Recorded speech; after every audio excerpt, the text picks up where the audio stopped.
Hello everyone, हम पढ़ रहे थे प्रिवेंशन ऑफ करप्शन एक्ट 1988 का जो एक्ट है। स्टार्ट करना था चैप्टर नंबर 3 से, जो है ऑफेंसेस एंड पेनल्टीज के बारे में। तो ये स्टार्ट होता है सेक्शन नंबर 7 से। सेक्शन नंबर 7 है offences related to public servant being bribe. तो ये सेक्शन नंबर 7 का ऑफेंस होता है जब पब्लिक सर्वेंट यहाँ पे घूस मांगता है। तो यहाँ पे एनी पब्लिक सर्वेंट, कोई भी पब्लिक सर्वेंट है जो क्या करता है, या तो घूस मांगता है या घूस को एक्सेप्ट करता है, मतलब घूस लेता है, और अटेम्प्ट टू ऑब्टेन, या तो मतलब मांगने की कोशिश करता है किसी पर्सन से। And undue advantage, undue advantage मतलब कि अनलॉफुल ग्रेटिफिकेशन वगैरह, जो हमने डेफिनेशन में देखा था। मतलब एक इस समय समझने के लिए घूस समझ सकते हैं इस वर्ड को। ठीक है। और किस इंटेंशन से लेता है कि या तो परफॉर्म करेगा या तो परफॉर्म कराएगा किसी पब्लिक ड्यूटी को इम्प्रॉपरली या डिसऑनेस्टली। और या वो टू फॉरबियर, मतलब या तो वो अपने आप को, वो जो पब्लिक ड्यूटी उसको परफॉर्म करना थी उसको नहीं करेगा, मतलब अपने आप को परफॉर्म करने से रोकने के लिए, मतलब फॉरबियर करने के लिए, मतलब कि जिससे वो अपनी पब्लिक ड्यूटी को परफॉर्म ना करे। या या फिर कॉज टू फॉरबियरेंस टू परफॉर्म, या फिर किसी पब्लिक सर्वेंट को रोकेगा, मतलब अपनी पब्लिक ड्यूटी को परफॉर्म करने से। आइदर बाय हिमसेल्फ, या तो वो खुद से रोकेगा, या मतलब सच ड्यूटी आइदर बाय हिमसेल्फ, मतलब या तो खुद से या फिर किसी अनदर पब्लिक सर्वेंट से। तो ये ऑफेंस होगा। फिर दूसरी बात है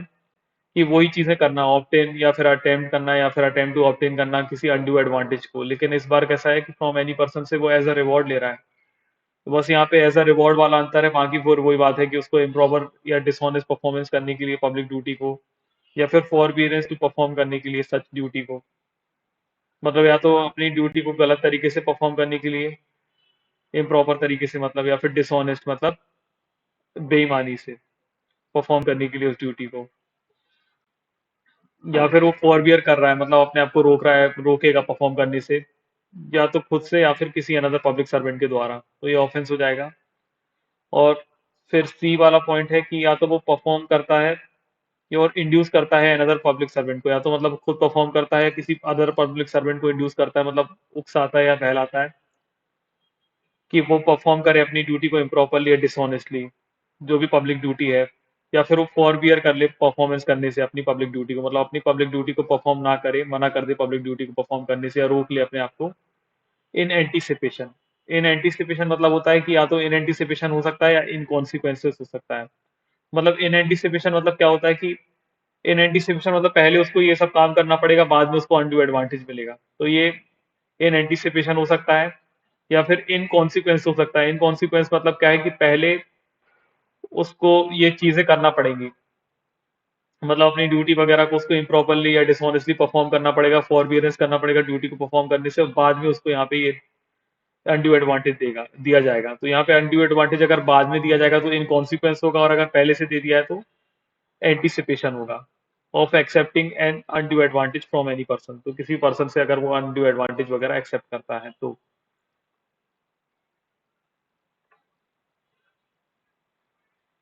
तो यहाँ पे उसको पनिशमेंट कितनी आएगी, तो दी जाएगी, तो यहाँ पे पनिशेबल होगा विद इम्प्रिजनमेंट, जो कि उसकी not less then 3 years, 3 year से कम नहीं होगा, और जो कि एक्सटेंड हो सकता है 7 ईयर्स तक।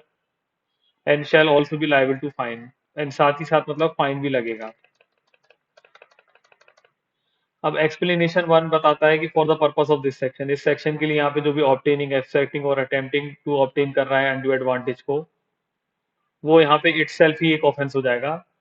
Even if the performance of public duty by public servant is not और हैज नॉट बीन इम्प्रॉपर। मतलब क्या हुआ कि अगर सिर्फ किसी पब्लिक सर्वेंट ने यहाँ पे ऑब्टेन कर लिया, अटेम्प्ट कर लिया, या ऑब्टेन करने की कोशिश की किसी अनड्यू एडवांटेज को, तो सिर्फ इतना ही अगर उसने कर लिया तो यहाँ पे एक ऑफेंस हो जाएगा। इसके बाद ये जरूरी नहीं है कि उसने फिर अपनी पब्लिक ड्यूटी को इल प्रॉपर तरीके से किया या नहीं किया, मतलब सिर्फ उसने अगर किसी भी तरीके से रिश्वत की मांग लिया या रिश्वत ले ली तो वही सफिशिएंट हो जाएगा ऑफेंस करने की, ऑफेंस को कंस्टिट्यूट करने के लिए। इससे फर्क नहीं पड़ता कि फिर ड्यूटी को किस तरीके से परफॉर्म किया, इम्प्रॉपर किया या नहीं किया। अब इलिस्ट्रेशन में है कि एक पब्लिक सर्वेंट है एक्स नाम का, एस नाम का पब्लिक सर्वेंट है, ठीक है। एस नाम का पब्लिक सर्वेंट पी नाम के आदमी से कहता है कि आप मुझे 5,000 रुपीज दे दो, जिससे आपकी जो रूटीन राशन कार्ड की एप्लीकेशन है उसको मैं टाइम पे प्रोसेस कर दूं। तो इसको यहाँ पे गिल्टी मान लिया जाएगा ऑफेंस के लिए इस सेक्शन में। तो मतलब एस नाम का पब्लिक सर्वेंट जो है वो पी नाम के पर्सन से कहता है कि आप मुझे 5,000 रुपीज दे दो, तो मैं आपका जो रूटीन राशन कार्ड है वो टाइम पे प्रोसेस कर दूंगा। तो जो एस नाम के पब्लिक सर्वेंट ने यहाँ पे जो क्या किया है, ऑफेंस किया है, गिल्टी हो जाएगा उस सेक्शन में। फिर for the purpose of this section, इस सेक्शन के पर्पस के लिए जो भी यहाँ पे एक्सप्रेशन ऑब्टेन, अटेम्प्ट और अटेम्प्ट टू ऑब्टेन, एक्सेप्ट वगैरह है, वो कवर करते हैं कि केसेस जहाँ पे कोई पर्सन पब्लिक सर्वेंट है वो या तो ऑब्टेन करता है, एक्सेप्ट करता है, या अटेम्प्ट टू ऑब्टेन करता है किसी भी अनडू एडवांटेज को खुद के लिए या किसी अनदर पर्सन के लिए। किस तरीके से? तो by abusing his position as a public servant. तो वो अपनी पब्लिक सर्वेंट की पोजीशन को इस्तेमाल करते हुए घूस ले रहा है। मतलब उसको जनरली घूस को कोई देगा उसको, मतलब घूस क्यों दी जाएगी जनरली? तो उसको इसलिए तो दी जाएगी क्योंकि वो पब्लिक सर्वेंट है, और वो अपनी पब्लिक सर्वेंट की पोजीशन को गलत इस्तेमाल करते हुए ले सकता है, ले रहा है मतलब। या फिर वो क्या कर रहा है, यूजिंग हिज पर्सनल इन्फ्लुएंस, या फिर वो अपना पर्सनल इन्फ्लुएंस यूज करेगा किसी अनदर पब्लिक सर्वेंट पे बाय एनी अदर करप्ट और इलीगल मीन्स। तो यहाँ पे हो जाएगा। मतलब क्या होता है कि जैसे हम जनरली यहाँ पे एक बैंक का एग्जांपल लेंगे, तो बैंक में बहुत सारे एम्प्लॉयज होंगे, यहाँ पे बैंक का मैनेजर भी होगा, ऑफिसर्स भी होंगे, क्लर्क भी होंगे और अदर स्टाफ भी होगा। आप सपोज करिए कि या तो कोई अपनी पोजीशन में होने के कारण वो एज अ पब्लिक सर्वेंट यहाँ पे अब्यूज कर रहा है, घूस मांग रहा है, तो भी लाइबल हो जाएगा। और अगर वो इसलिए ले रहा है कि वो किसी अदर पर्सन को इन्फ्लुएंस करेगा कि वो उसका काम करा दे, तो तो भी यहाँ पे ये लाइबिलिटी हो जाएगी। मतलब क्या हो जाएगा, तो भी यहाँ पे ऑफेंस हो जाएगा। क्या होगा कि जैसे एग्जांपल लेते हैं कि एक बैंक है, तो बैंक में अगर क्या होगा कि किसी पर्सन का काम मैनेजर से, कि मैनेजर उसका काम करवा सकता है। अब वो क्या करता है कि ऑफिसर जो है वो यहाँ पे पैसे ले लेता है कि मैं मैनेजर का अच्छा दोस्त हूँ, मेरे पास मतलब मेरा मैनेजर से अच्छी पहचान है, अच्छी संबंध है, अच्छी दोस्ती है, तो आप मुझे अनड्यू एडवांटेज दे दो, मैं आपका काम करवा दूंगा सिफारिश करके। तो भी यहाँ पे ऑफेंस हो जाएगा। अब इसके बाद अगली पॉइंट जो है वो बताता है कि ये मटेरियल है केवल कि जो मतलब जो पब्लिक सर्वेंट है उसने अगर ऑब्टेन किया और अटेम्प्ट टू ऑब्टेन किया या एक्सेप्ट किया कोई भी अनडू एडवांटेज, वो डायरेक्टली किया या थर्ड पर्सन के थ्रू किया। मतलब कोई भी पर्सन है अगर उसने डायरेक्टली घूस मांगी या किसी थर्ड पर्सन के थ्रू उसने घूस ली है, ये टोटली मटेरियल होगा। अब सेक्शन 7A है taking undue advantage to influence public servant by corrupt और illegal means by exercise of personal influence. तो क्या लिखा हुआ है कि whoever attempt, कोई भी पर्सन यहाँ पे मतलब कोई पर्सन यहाँ पे एक्सेप्ट करता है, ऑब्टेन करता है, अटेम्प्ट टू ऑब्टेन करता है अनदर पर्सन के लिए फॉर हिमसेल्फ या फिर for another person undue advantage as a motive और रिवॉर्ड, इंड्यूस करने के लिए पब्लिक सर्वेंट को बाय करप्ट और इलीगल मीन्स। तो इसका मीनिंग क्या है सीधा सीधा इस सेक्शन का, कि इस सेक्शन में कैसा है, ऊपर वाले में क्या था कि कोई पर्सन जो है वो डायरेक्टली मांग रहा था, पब्लिक सर्वेंट। अब पब्लिक सर्वेंट नहीं मांग रहा है इस वाले सेक्शन में, याद रखिएगा 7A में पब्लिक सर्वेंट के बिहाफ में कोई पर्सन है जो यहाँ पे किसी पर्सन से घूस ले रहा है, तो वो वाला ऑफेंस होता है। तो taking undue advantage to influence, की जिससे वो पब्लिक सर्वेंट को इन्फ्लुएंस करेगा, मतलब कि वो करप्ट या इलीगल मीन्स यूज करे अपनी, या फिर वो अपनी एक्सरसाइज करेगा पर्सनल इन्फ्लुएंस करप्ट करने के लिए किसी पब्लिक सर्वेंट को। तो इस सेक्शन को समझने से पहले आप पहले ये मेरी बात को समझ लीजिए। इसका एग्जांपल समझाता हूँ मैं आपको, कि सपोज करिए कि मैं, मेरा कोई रिलेटिव है जो पब्लिक सर्वेंट है। अब मेरा कोई रिलेटिव पब्लिक सर्वेंट है, तो मैं क्या बोल रहा हूँ, किसी पर्सन को मैं जानता हूँ कि वो पब्लिक सर्वेंट है, और मैं जानता हूँ कि उसके पास किसी आदमी का काम अटका हुआ है। तो मैं जिस आदमी का काम अटका हुआ है उसके पास जाके उसको बोलता हूँ कि आप मुझे क्या करिए, अनड्यू एडवांटेज दे दीजिए, और मेरा जो रिलेटिव है वो पब्लिक सर्वेंट, मैं उसके थ्रू आपका काम करवा दूंगा। तो इसमें क्या होगा कि मेरी लाइबिलिटी हो जाएगी, मैं यहाँ पे लाइबल हो जाऊंगा ऑफेंस के लिए। तो वही बात यहाँ पे बताता है कि वो एवर एक्सेप्ट, कोई भी पर्सन यहाँ पे एक्सेप्ट करता है, ऑब्टेन करता है और अटेम्प्ट करता है ऑब्टेन करने के लिए किसी भी अनदर पर्सन से फॉर हिमसेल्फ, मतलब या तो खुद के लिए या फिर किसी अनदर पर्सन के लिए अनड्यू एडवांटेज। और अनड्यू एडवांटेज वो ले क्यों रहा है, एज अ मोटिव और रिवॉर्ड ले रहा है, जिससे वो इंड्यूस करेगा, मतलब बहलाएगा फुसलाएगा किसी पब्लिक सर्वेंट को किसी करप्ट और इलीगल मीन्स से, या फिर एक्सरसाइज करेगा अपनी पर्सनल इन्फ्लुएंस, जिससे वो परफॉर्म करवा सके या कॉज टू भी परफॉर्म करवा सके उस पब्लिक ड्यूटी को इम्प्रॉपरली या डिसऑनेस्टली, या फिर वो फॉरवियर करवा सके उस पर्सन को मतलब उस पर्सन को रोक सके कि वो अपनी पब्लिक ड्यूटी ना करे, उस पब्लिक सर्वेंट को या फिर किसी अनदर पब्लिक सर्वेंट को। तो यहाँ पे कितनी पनिशमेंट मिलेगी, तो शैल be punishable with imprisonment shall not be less than 3 years. तो यहाँ पे भी 3 साल से कम की सजा नहीं मिलेगी, और जो कि 7 साल तक एक्सटेंड हो सकती है, और साथ ही साथ फाइन के लिए भी लाइबल होगा।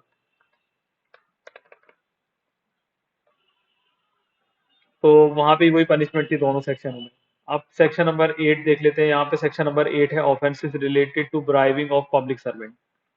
तो यहाँ पे कोई भी पर्सन है जो यहाँ पे गिव्स और प्रॉमिस टू गिव करता है अनड्यू एडवांटेज किसी भी पर्सन को या पर्सन्स को, और मतलब यहाँ पे कौन दे रहा है, यहाँ पे कोई पर्सन दे रहा है। यहाँ पे मतलब क्या होता है, सेक्शन नंबर 8 का मतलब कैसा है कि सेक्शन नंबर 8 बोल रहा है कि कोई पर्सन अब अगर यहाँ पे कोई घूस वगैरह दे रहा है, तो मतलब यहाँ पे कैसा है कि ऊपर तो कैसा था कि या तो पब्लिक सर्वेंट घूस मांग रहा था, या 7A में था कि पब्लिक सर्वेंट के बिहाफ में कोई पर्सन घूस मांग रहा था। ठीक है, अब सेक्शन नंबर 8 है कि अगर कोई घूस दे रहा है तो क्या होगा। जैसे हमने दहेज में देखा था कि दहेज मांगना और दहेज देना दोनों अपराध है, वैसे घूस भी मांगना भी अपराध है और घूस देना भी अपराध है। तो अगर किसी पर्सन ने घूस दी तो क्या होगा। तो एनी पर्सन हु गिव्स, कोई पर्सन यहाँ पे अगर दे रहा है या प्रॉमिस टू गिव मतलब देने का वादा कर रहा है अनडू एडवांटेज किसी भी पर्सन को या पर्सन्स को, और उसकी इंटेंशन क्या है उसको ऐसा करने की कि जिससे वो इंड्यूस कर पाए पब्लिक सर्वेंट को कि वो परफॉर्म करे कोई इम्प्रॉपरली पब्लिक ड्यूटी को, या फिर कुछ रिवॉर्ड दे रहा है पब्लिक सर्वेंट को कि वो इम्प्रॉपरली परफॉर्म करे अपनी पब्लिक ड्यूटी का। तो यहाँ पे उसको पनिशमेंट कितनी होगी, तो यहाँ पे उसको पनिशमेंट होगी विच में एक्सटेंड टू 7 ईयर्स। तो यहाँ पे 7 साल तक की पनिशमेंट होगी, और विथ फाइन, या फिर फाइन लगेगा या दोनों। तो यहाँ पे या तो 7 साल की पनिशमेंट होगी या फाइन लगेगा या दोनों होगा। फिर प्रोवाइडेड दैट में लिखा हुआ है ये जो प्रोविजंस है इस सेक्शन के वो तब अप्लाई नहीं होंगे जब किसी पर्सन को कंपील कर दिया गया था, मतलब जबरदस्ती की गई थी किसी पर्सन को कि वो पर्सन को यहाँ पे अनड्यू एडवांटेज देना पड़ेगा। मतलब किसी पर्सन को यहाँ पे अगर जबरदस्ती कंपील किया गया था, वो अपनी इच्छा के बिना दे रहा था, तो यहाँ पे उस पर्सन को लाइबल नहीं माना जाएगा, वो पर्सन के ऊपर ये सेक्शन अप्लाई नहीं होगा। फिर प्रोवाइडेड फर्दर में लिखा हुआ है कि अगर पर्सन को कंपील किया गया है घूस देने के लिए और उसने घूस दी है, तो यहाँ पे उस पर्सन को क्या है कि shall report the matter to law enforcement authority. तो यहाँ पे अगर किसी पर्सन को जबरदस्ती यहाँ पे घूस देना पड़ी, तो वो यहाँ पे फिर क्या करेगा, रिपोर्ट कर देगा लॉ एनफोर्समेंट अथॉरिटी या इन्वेस्टिगेशन एजेंसी को with in period of 7 days, 7 दिन के अंदर, जिस दिन भी यहाँ पे वो date of giving of such undue advantage, जिस दिन यहाँ पे अनड्यू एडवांटेज दिया गया था उस दिन से 7 दिन के अंदर उसको ऐसा करना पड़ेगा।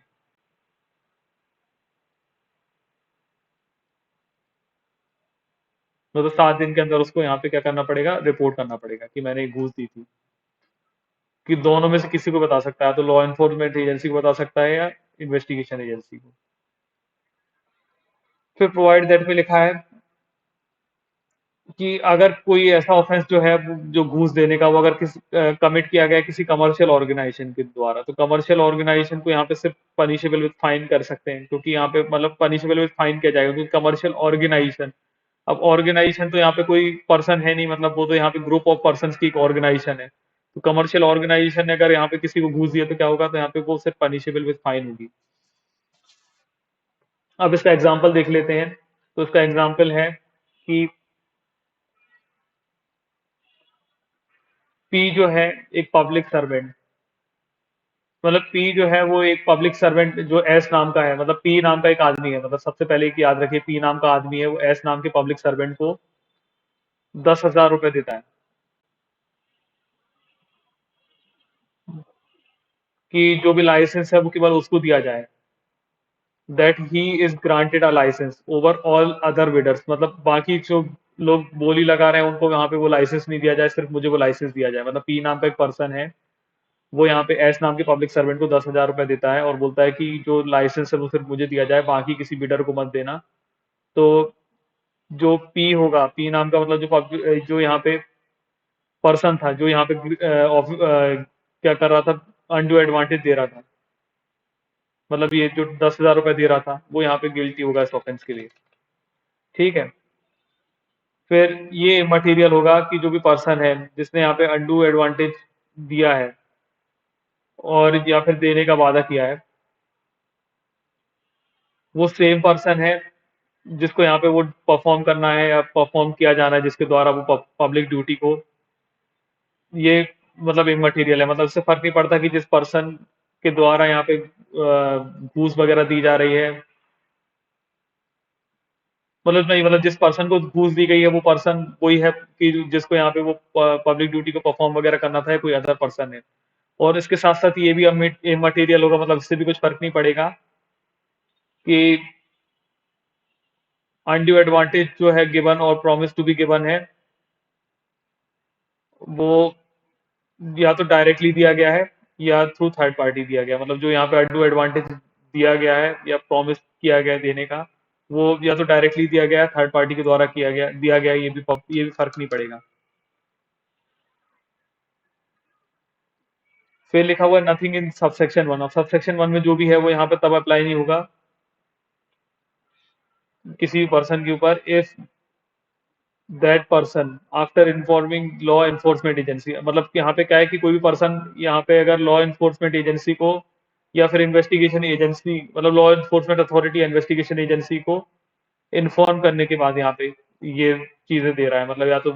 प्रोमिस या मतलब दे रहा है या फिर प्रॉमिस टू गिव कर रहा है अनडू एडवांटेज किसी अनदर पर्सन को, तो यहाँ पे कोई ऑफेंस नहीं होगा।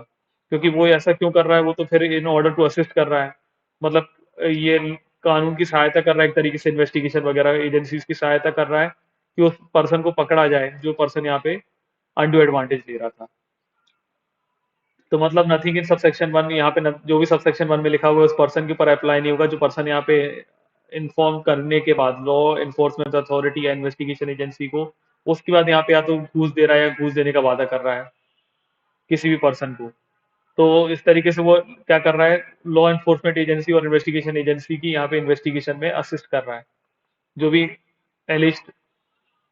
है अगेंस्ट, मतलब जो भी जिसके खिलाफ यहाँ पे केस वगैरह चल सकता है, उसके लिए वो कर रहा है, तो कोई ऑफेंस नहीं होगा। अब सेक्शन नंबर 9 है offences related to bribing a public servant by commercial organisation. तो यहाँ पे कैसा है कि कोई भी ऑफेंस ऐसा है इस एक्ट में जो कि कमिट किया गया है कमर्शियल ऑर्गेनाइजेशन के द्वारा, कोई भी ऐसा ऑफेंस है जो कमर्शियल ऑर्गेनाइजेशन के द्वारा कमिट किया जा रहा है, तो such organisation shall be punishable with fine. तो उस ऑर्गेनाइजेशन को फाइन से पनिश किया जाएगा। और जो भी पर्सन एसोसिएटेड है यहाँ पे कमर्शियल ऑर्गेनाइजेशन के, मतलब कमर्शियल ऑर्गेनाइजेशन से जो भी पर्सन जुड़े हुए हैं, वो यहाँ पे या तो देते हैं या देने का वादा करते हैं अनडू एडवांटेज किसी पब्लिक सर्वेंट को, और उनकी इंटेंशन क्या है जिससे वो यहाँ पे ऑब्टेन कर सकें या रिटेन कर सकें उस कमर्शियल ऑर्गेनाइजेशन का बिजनेस,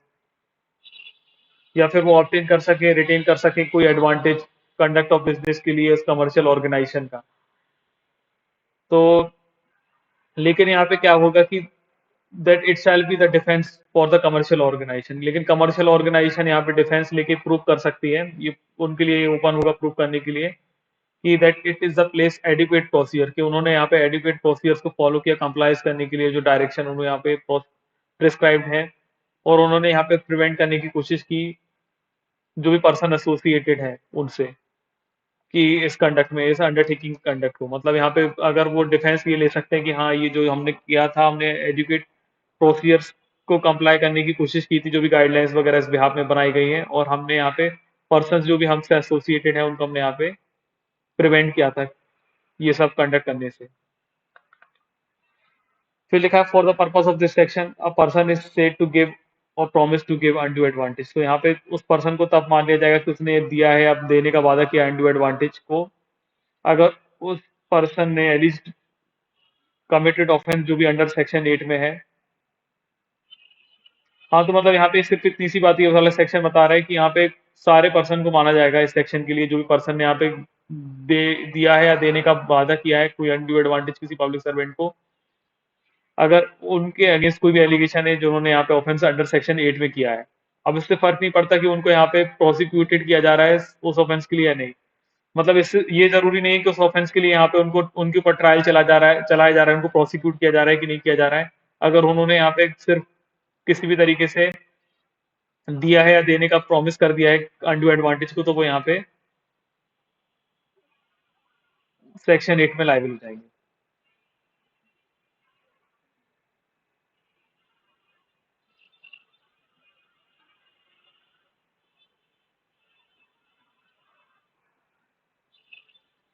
अब यहाँ पे for the purpose of section 8 में ये जो सेक्शन है कमर्शियल ऑर्गेनाइजेशन, तो कमर्शियल ऑर्गेनाइजेशन का मतलब क्या होता है? तो कमर्शियल ऑर्गेनाइजेशन का मतलब होता है कि एक बॉडी जो कि इनकॉर्पोरेट है या तो इंडिया में,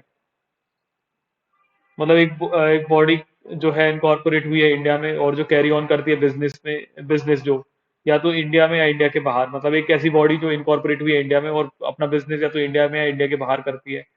फिर अदर बॉडी है जो कि इनकॉर्पोरेट हुई है आउटसाइड इंडिया में, लेकिन उसका जो बिजनेस है वो इंडिया में है या पार्ट ऑफ बिजनेस कुछ है वो एनी पार्ट ऑफ इंडिया में है।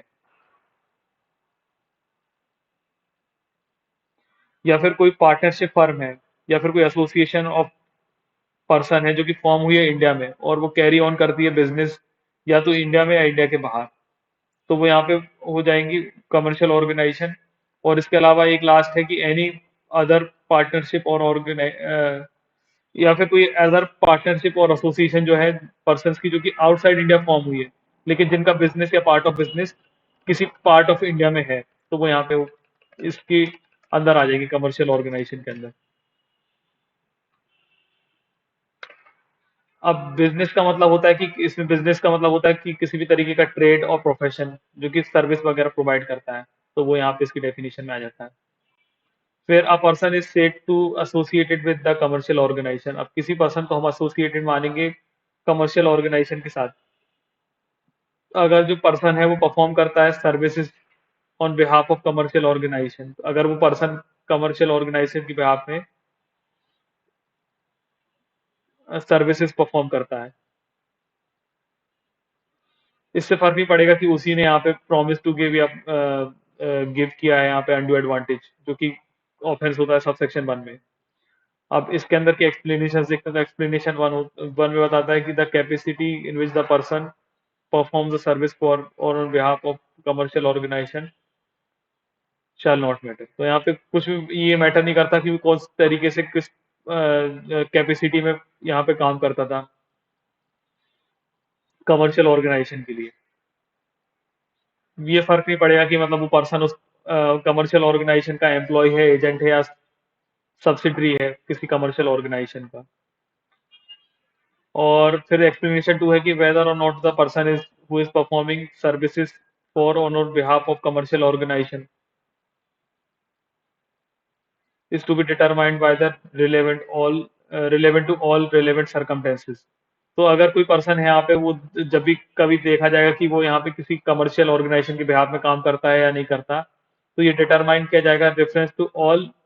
रिलेवेंट सर्कमटेंसेस, मतलब सारे रिलेवेंट सर्कमटेंसेस को देखते हुए यहाँ पे ये चीजों का डिटर्मिनेशन किया जाएगा। और केवल इस बेसिस पे नहीं किया जाएगा कि उसका रिलेशनशिप क्या है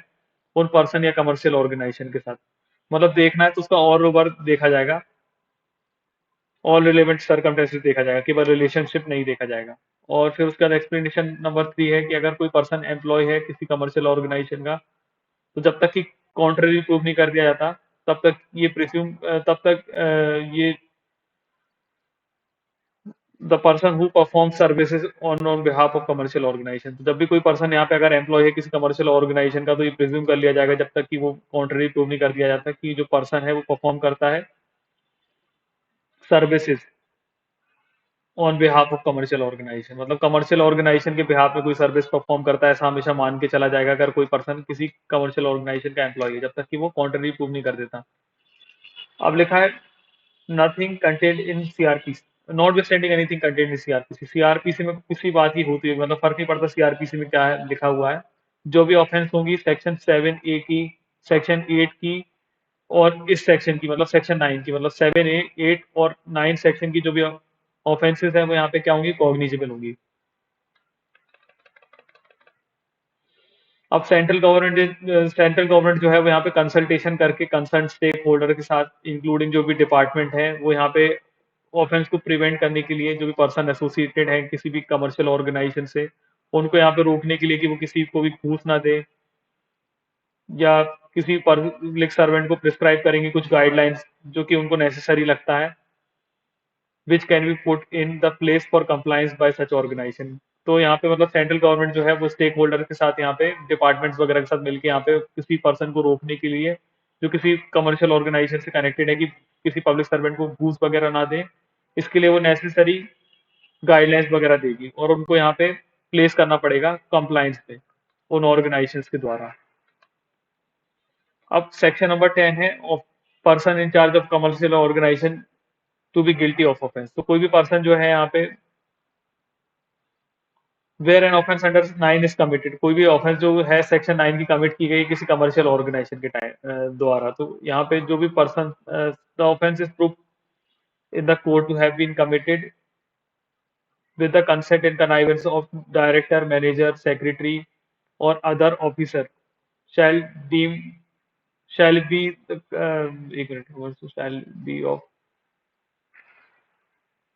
shall be of the commercial organization। तो जो भी यहाँ पे director manager secretary other officer होंगे shall be guilty होंगे for the offense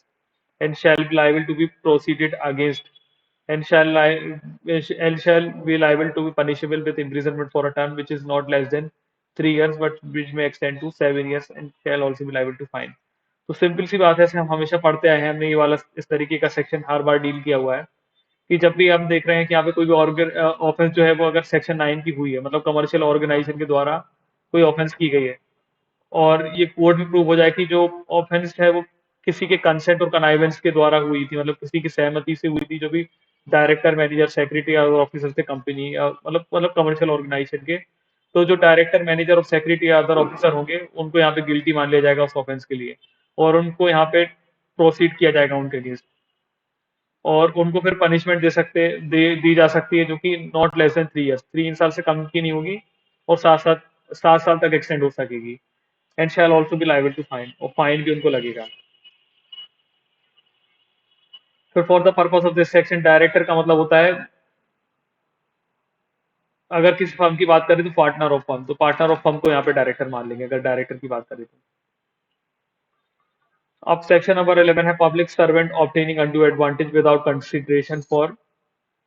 from person concern in proceeding or business transacted by such public servant. तो यहाँ पे क्या होता है कि कोई भी पब्लिक सर्वेंट है वो यहाँ पे अनड्यू एडवांटेज ले रहा है, विदाउट कंसिडरेशन ले रहा है किसी भी कंसर्न पर्सन से जो कि इन प्रोसीडिंग, मतलब जिसका किसी भी तरीके का केस वगैरह है, मतलब कोई भी तरीके की प्रोसीडिंग चल रही है या फिर कोई बिजनेस से रिलेटेड ट्रांसैक्टेड है पब्लिक सर्वेंट के द्वारा। तो यहाँ पे कैसा है कि कोई भी whoever being a public servant, कोई भी यहाँ पे पब्लिक सर्वेंट है वो यहाँ पे एक्सेप्ट करता है, ऑब्टेन करता है, अटेम्प्ट टू ऑब्टेन करता है या तो खुद के लिए या फिर किसी अनदर पर्सन के लिए अनडू एडवांटेज को, और विदाउट कंसिडरेशन लेता है या फिर कंसिडरेशन जो वो लेता है जो कि वो जानता है कि इनएडुकेट है, for any person whom he knows or have been or too likely to be concerned with the proceeding of business transacted or about to be transacted by a public servant or having been connection with the official function or public duty of himself of such public servant to whom he is subordinate। तो या तो वो क्या है कि किसी proceeding से relate लेता है या फिर किसी बिजनेस से जो भी ट्रांसैक्टेड बाय पब्लिक सर्वेंट होना है, और जो भी इसका कनेक्शन है किसी पब्लिक ऑफिशियल फंक्शन से या पब्लिक ड्यूटी से, या तो वो खुद लेता है या फिर किसी पब्लिक सर्वेंट जो उसके सबॉर्डिनेट है, मतलब या तो डायरेक्टली लेता है या अपने पब्लिक सर्वेंट से लेता है जो कि उसके सबॉर्डिनेट है, और फ्रॉम एनी पर्सन, और किसी ऐसे पर्सन से लेता है जो उनको लगता है कि इंटरेस्टेड है और रिलेटेड है उस कंसर्न पर्सन से। तो यहाँ पे जो पर्सन क्या होगा, लाइबल हो जाएगा इम्प्रिजनमेंट के लिए, जिसको यहाँ पे नॉट लेस देन 6 मंथ होगा but may extend to 5 years होगा and shall also be liable to fine. तो अब हमने इसको पढ़ लिया, मैं इसका आपको अच्छे से क्लियरिफाई कर देता हूँ, ये सेक्शन पढ़ने में थोड़ा टेक्निकल समझ में नहीं आया होगा। इसमें क्या हो रहा है कि अगर किसी पर्सन का कोई प्रोसीडिंग वगैरह चल रही है, किसी केस से रिलेटेड कुछ मामला है या कोई बिजनेस ट्रांसैक्टेड है जो कि बाय सच पब्लिक सर्वेंट होना है, तो पब्लिक सर्वेंट को क्या है, जैसे किसी को सपोज करिए कि कुछ फाइन वगैरह का सजा होने वाली है, उससे कुछ फाइन वगैरह लिया जा रहा है, अब वो पब्लिक सर्वेंट क्या कर रहा है कि फाइन जो ले रहा है वो वो अगर वो लेगा तो क्या होगा कि वो तो सिर्फ सरकारी कोष में चला जाएगा, मतलब जो गवर्नमेंट के तरफ चला जाएगा, अगर वो वैलिड तरीके से लेगा, लीगली उन चीजों को लेगा। तो वो विदाउट कंसिडरेशन, मतलब बिना कंसिडरेशन, मतलब वो कहता है कि आपको अगर सीधे तरीके से अगर आप इस चीज को निपटाओगे अपनी प्रोसीडिंग को, या जो आपका बिजनेस ट्रांसैक्ट होना है पब्लिक सर्वेंट मतलब मेरे द्वारा, मतलब जो भी वो पर्सन है, उसमें वो सीधा सीधा बोल रहा है, तो क्या कर रहा है कि उसके अलावा आप क्या करिए विदाउट कंसिडरेशन, मतलब आप वो चीजें मत दीजिए जो आपको देना चाहिए, क्योंकि ऐसे अगर आप पेनल्टी वगैरह देंगे, फाइन वगैरह देंगे, सपोज करिए कि कोई ट्रैफिक हवलदार है, ट्रैफिक हवलदार अगर क्या करेगा कि चालान काटेगा, तो चालान काटेगा तो उसके साथ साथ उसको चालान की रसीद देना पड़ेगा। अब चालान की रसीद अगर वो देगा तो क्या होगा कि चालान की रसीद अगर वो दे देगा तो जो चालान की रसीद काटेगा उससे गवर्नमेंट को रेवेन्यू मिल जाएगी। तो अब वो कह रहा है कि ठीक है मैं आपको ऐसे ही छोड़ देता हूँ, लेकिन आप कुछ पैसे मुझे दे दीजिए, तो मैं आपको छोड़ दूंगा। तो क्या कर रहा है कि विदाउट कंसिडरेशन ले रहा है, मतलब कंसिडरेशन के बिना किसी से पैसे ले ले रहा है, या फिर इनएडुकेट कंसिडरेशन ले ले रहा है। मतलब क्या बोल रहा है कि अगर आप चालान भरोगे तो आपको 500 रुपये लगेगा, आप 200 रुपये मुझे दे दीजिए तो मैं आपका चालान नहीं काटूंगा। इस तरीके की सिनेरियो में आप समझेंगे तो यहाँ पे वो पर्सन क्या कर रहा है, या फिर खुद ले रहा था या फिर अपने सबॉर्डिनेट को बोल रहा था कि ले लो, मतलब अपने सबॉर्डिनेट को देने के लिए बोल रहा था। तो वो पर्सन यहाँ पे लायबल हो जाएगा और उसको यहाँ पे इम्प्रिजनमेंट मिलेगा, जो कि 6 मंथ से कम नहीं होगा, और एक्सटेंड होते होते 5 ईयर्स तक हो सकता है, और साथ ही साथ फाइन भी लगेगा। अब यहाँ पे punishment for abetment of offences. तो यहाँ पे कोई भी पर्सन अवेट करता है किसी भी ऑफेंस को जो भी पनिशेबल है इस एक्ट में, वेदर और not it is committed in consequence of consequence of that abetment. तो कोई पर्सन ने यहाँ पे अगर अवेटमेंट करने की कोशिश की किसी भी ऑफेंस जो कि इस एक्ट में पनिशेबल है, इससे फर्क नहीं पड़ता कि उसके अवेटमेंट करने के कारण वो ऑफेंस हुई कि नहीं हुई, तो यहाँ पे शैल भी पनिशेबल होगा, जो कि इम्प्रिजनमेंट फॉर अ टर्म जो कि नॉट लेस देन 3 ईयर्स, तो 3 साल से कम नहीं होगा, जो कि एक्सटेंड हो सकता है 7 साल तक। मतलब 3 साल से कम नहीं होगा और 7 साल तक हो सकता है, और shall also be liable to fine, और साथ ही साथ उसको फाइन भी लगेगा। फिर सेक्शन नंबर 13 है criminal misconduct by public servant. तो जो भी यहाँ पे पब्लिक सर्वेंट है, उसने यहाँ पे सेट टू कमिट माना जाएगा ऑफेंस ऑफ क्रिमिनल मिसकंडक्ट। तो यहाँ पे सेक्शन नंबर 13 बात करता है कि क्रिमिनल मिसकंडक्ट अगर कोई भी पब्लिक सर्वेंट करता है, तो यहाँ पे अगर कोई भी पब्लिक सर्वेंट है वो कब माना जाएगा कि क्रिमिनल मिसकंडक्ट करता है। तो उसके दो चीजें होती हैं, या तो वो डिसऑनेस्टली फ्रॉडुलेंटली क्या करता है, मिस अप्रोप्रिएट करता है, या अदरवाइज कन्वर्ट कर लेता है अपने ओन यूज के लिए कोई भी प्रॉपर्टी जो उसको इंटरेस्टेड की गई थी, या प्रॉपर्टी उसके कंट्रोल में थी एज अ पब्लिक सर्वेंट, और वो अलाउ करता है या तो किसी अदर पर्सन को कि वो ऐसा काम करे। एक मिनट। तो मतलब क्या करता है कि यहाँ पे कोई पर्सन डिसऑनेस्टली या फ्रॉडुलेंटली क्या करता है, मिस अप्रोप्रिएट कर लेता है, या अदरवाइज वो कन्वर्ट कर लेता है खुद की यूज में कोई भी प्रॉपर्टी जो उसको इंटरेस्टेड की गई थी, या फिर उसको उसके कंट्रोल में प्रॉपर्टी थी ऐसा पब्लिक सर्वेंट वो, या फिर वो क्या करता है अलाउ करता है किसी अदर पर्सन को कि वो ऐसा काम करे, या फिर वो क्या करता है इंटेंशनली एनरिच करता है हिमसेल्फ, या तो मतलब खुद इंटेंशनली वो अपने आप को एनरिच कर लेता है, मतलब ये काम कर लेता है, या illicitly during the period of his office. Intentionally enriches मतलब वो अपने आप मतलब जानबूझ के अपने ही बना लेता है कोई भी ऐसी प्रॉपर्टी जो क्या है कि पब्लिक ऑफिस की कोई प्रॉपर्टी है जिसको वो इंटेंशनली एनरिच करके अपनी बना लेता है, इलिसिटली मतलब गलत तरीके से, जब भी वो उस ऑफिस में था, मतलब अपने टर्म ऑफिस ऑफ मतलब अपने ऑफिस में काम करता था उस दौरान,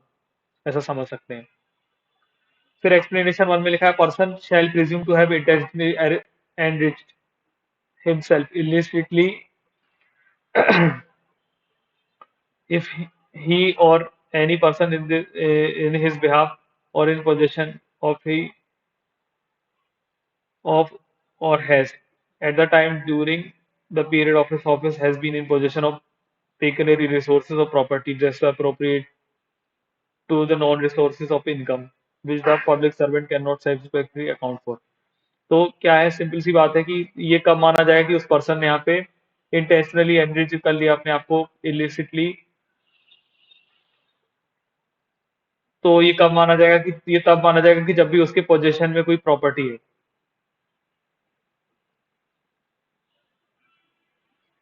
during the period of his office, जब भी अपने ऑफिस के दौरान अपने ऑफिस के पीरियड के दौरान ऐसा पाया गया कि उस पर्सन के पास उसकी पोजीशन में कोई प्रॉपर्टी है, और या फिर कोई पेक्यूनरी रिसोर्सेज है, या प्रॉपर्टी जो है जो उसके पास से बरामद हुई वो डिसअप्रोप्रिएट है, मतलब उससे मैच नहीं करती जो उसके नॉन सोर्सेज ऑफ इनकम है, which the public servant can not satisfactory account for. और जो पब्लिक सर्वेंट है वो उसका सेटिस्फैक्टरी अकाउंट नहीं दे पाता कि प्रॉपर्टी लाने के लिए उसके पास इतने पैसे कहाँ से आए। मतलब क्या हुआ कि कभी किसी पब्लिक सर्वेंट से कुछ प्रॉपर्टी को बरामद किया गया, अब वो ये सेटिस्फैक्ट्री बता नहीं पा रहा है कि उसके पास ये इतने सारे पेक्यूनियरी रिसोर्सेज कहाँ से आए, जिसने जैसे उसको ये प्रॉपर्टी मिल गई। अब एक्सप्लेनेशन टू में लिखा है expression non source of income, मतलब होता है कि जो इनकम रिसीव की जाती है किसी लॉफुल सोर्सेज से, तो वो यहाँ पे आ जाती है। अब इसकी पनिशमेंट, तो any public servant who commits criminal misconduct, किसी पर्सन ने यहाँ पे क्रिमिनल मिसकंडक्ट किया तो उसको इम्प्रिजनमेंट होगा फॉर अ टर्म जो कि नॉट लेस देन 4 ईयर्स, तो उसकी सजा 4 साल से कम नहीं होगी। मतलब अगर किसी भी पर्सन ने यहाँ पे क्रिमिनल मिसकंडक्ट किया तो उसकी 4 साल से कम नहीं होगी। और जो एक्सटेंड हो सकती है 10 साल, 4 साल से लेकर 10 साल तक किसको पनिशमेंट मिलेगी। And shall also be liable to fine, साथ ही साथ उसको फाइन भी लगेगा। फिर है पनिशमेंट फॉर हैबिचुअल ऑफेंडर, तो कोई भी अगर whoever convicted of an offense under this act, कोई भी पर्सन यहाँ पे किसी ऑफेंस में कन्विक्ट हो चुका है इस एक्ट में और सब्सिक्वेंटली वो कमिट करता है कोई ऐसा ऑफेंस जो कि पनिशेबल है इस एक्ट में, तो then shall be punishable with imprisonment for a term, तो उसको फिर इम्प्रिजनमेंट दिया जाएगा नॉट लेस देन 5 ईयर्स, तो उसको 5 साल से कम की सजा नहीं होगी। मतलब कोई पर्सन है जिसको एक बार कन्विक्शन की गई थी और वो सब्सिक्वेंटली इसी एक्ट में फिर जो दोबारा कोई ऑफेंस कर देता है तो उसको फिर 5 साल से कम की सजा नहीं मिलेगी और एक्सटेंड होकर जो 10 साल तक जा सकती है। फिर सेक्शन नंबर 15 है पनिशमेंट फॉर अटेम्प्ट। तब कोई पर्सन यहाँ पे whoever attempt to commit an offense, कोई पर्सन यहाँ पे अटेम्प्ट टू कमिट करता है ऑफेंस जो भी रेफर किया गया clause A of subsection 1 of section 13 में। मतलब सेक्शन 13 क्या था, वही यहाँ पे कि पब्लिक सर्वेंट यहाँ पे मिसकंडक्ट कर रहा था, तो मतलब अपनी प्रॉपर्टी वगैरह मिसअप्रोप्रिएट वगैरह कर रहा था, तो whoever attempt to commit any offense जो कि रेफर्ड है clause A of subsection 1 of section 13 में, तो उसको यहाँ पे पनिश किया जाएगा इम्प्रिजनमेंट फॉर अ टर्म जो कि नॉट लेस देन 2 ईयर्स, तो 2 साल से कम नहीं होगी और एक्सटेंड हो सकती है 5 ईयर्स तक। तो जनरली जब वो ऐसा कर रहा था उसको कितनी सजा मिल रही थी, 4 साल की मिल रही थी, 4 साल से 10 साल। तो अगर उसने अटेम्प्ट किया तो अटेम्प्ट की उसको आधी सजा मिलेगी। अगर मतलब उसने ये क्रिमिनल मिस कंडक्ट किया तो 2 साल की सजा मिलेगी, और जो कि 2 साल से लेके मतलब मैक्सिमम कितने साल तक जा सकती है, 5 साल तक, और साथ ही साथ फाइन भी लगेगा। अब सेक्शन नंबर 16 है matters to be taken into consideration for fixing fine. तो जब भी यहाँ पे सेंटेंस ऑफ फाइन इम्पोज किया जाता है सेक्शन नंबर 7, 8, 9, 10 या 11 या सब सेक्शन 2 ऑफ सेक्शन 13 में या सेक्शन 14 सेक्शन 15 में, तो जब भी कोर्ट यहाँ पे फिक्स कर रही है amount of fine would take into consideration, मतलब कंसिडरेशन में देख मतलब अपने ध्यान में रखेगी फाइन को डिसाइड करते टाइम, जो भी amount of value of property है जो पर्सन ने यहाँ पे ऑप्टेन की है ऑफेंस को कमिट करके, मतलब क्या प्रॉपर्टी उसने पा ली है उस ऑफेंस को कमिट करते हुए, ये ध्यान में रखेगी। और where the offence is committed with reference to clause B of subsection 1 of section 13, अगर उसने किसी रिसोर्सेज का, हम नहीं देखते थे कि रिस्क अप्रोप्रिएशन क्या, मतलब clause B of subsection 1 of section 13 क्या है कि उसने इंटेंशनली एनरिच किया है हिमसेल्फ इलिसिटली उसने during the period of his office, मतलब अपने ऑफिस के पीरियड के दौरान उसने इलिट्स इंटेंशनली यहाँ पे एनरिच कर लिया है इलिसिटली किसी भी चीज को, तो उसका क्या होगा यहाँ पे, पेक्यूनियरी रिसोर्स क्या उसके पास आए थे, मतलब क्या पेक्यूनियरी रिसोर्सेज, मतलब किस रिसोर्सेज को उसने या किस प्रॉपर्टी को उसने जो कि रेफर की गई है दैट क्लॉज, जिसके लिए वो सेटिस्फैक्ट्री अकाउंट नहीं दे पाया था, मतलब उसने क्या प्रॉपर्टी ऐसी पा ली थी जिस प्रॉपर्टी का वो सेटिस्फैक्ट्री अकाउंट नहीं दे पाया था कि कहाँ से उसने वो प्रॉपर्टी को प्राप्त किया, उस प्रॉपर्टी की जो वैल्यू होगी उसके हिसाब से फाइन को लगाया जाएगा। तो आज हमारा ये चैप्टर नंबर 3 भी कंप्लीट हो गया, नेक्स्ट वीडियो में हम चैप्टर नंबर 4 से पढ़ेंगे।